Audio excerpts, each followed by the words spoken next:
Элвира Жыргалбековнага берилет. Урматтуу депутаттар, мен дагы 6-чакырылышта биздин коллега болуп иштеген, билесиздер, депутат болгон. Ошон үчүн мен жакшы тааныйм, как ийгилик маалымат каалайм. катары айтып коеюн да. Эми омбудсмендин аппараты өкүлдөрү жетекчилери келгендиктен, анан кандидатына дагы, Жамиля айым, сизге дагы мен бир суроо бергим келет да.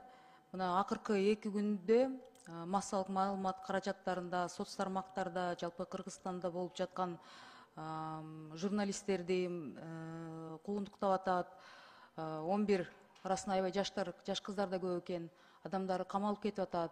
Ошого адам укуктарын коргой турган омбудсмен акыйкатчыбыздын көз карашы кандай? Чоң рахмат сурооңузга. Бир нече күн болду. Акыйкатчы институту бул маселе боюнча өз пикирин билдирди. Пресс-релиз бердик. Ошол биздин оюбузча журналисттердин укуктары сөзсүз тебеленбей, журналисттердин укуктары сөзсүз корголушу абзел. Анткени бул сөз эркиндиги, өз пикирин эркин айтуу бул биздин конституциябызда белгиленген.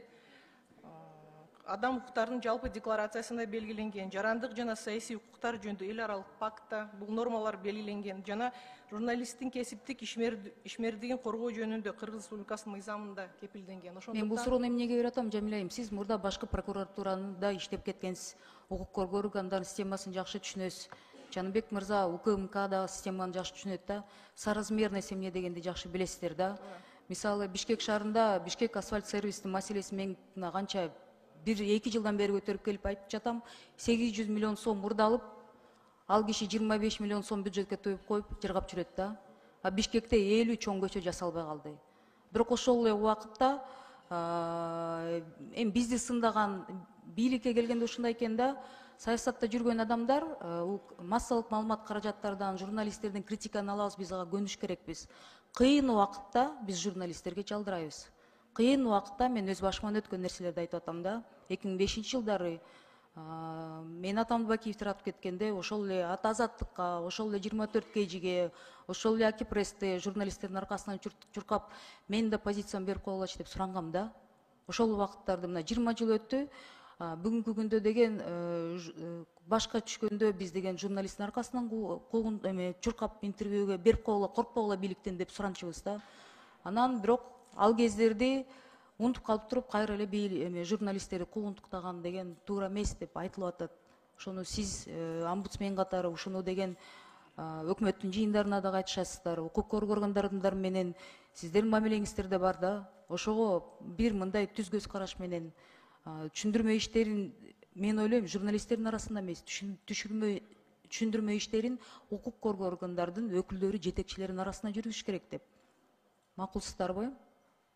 Жаныбек Сүйүнбаевич, сиздин ой пикириңиз кандай? Элвира Жыргалбековна, туура айтасыз. Жана биз айтып кеткен беренелер, биз айтып кеткен талаптар Конституцияда, башка мыйзамдарда көрсөтүлгөн сөз эркиндиги боюнча, сөз жана басма сөз эркиндиги боюнча айтылган талаптар, принциптер боюнча сөзсүз сакталыш керек.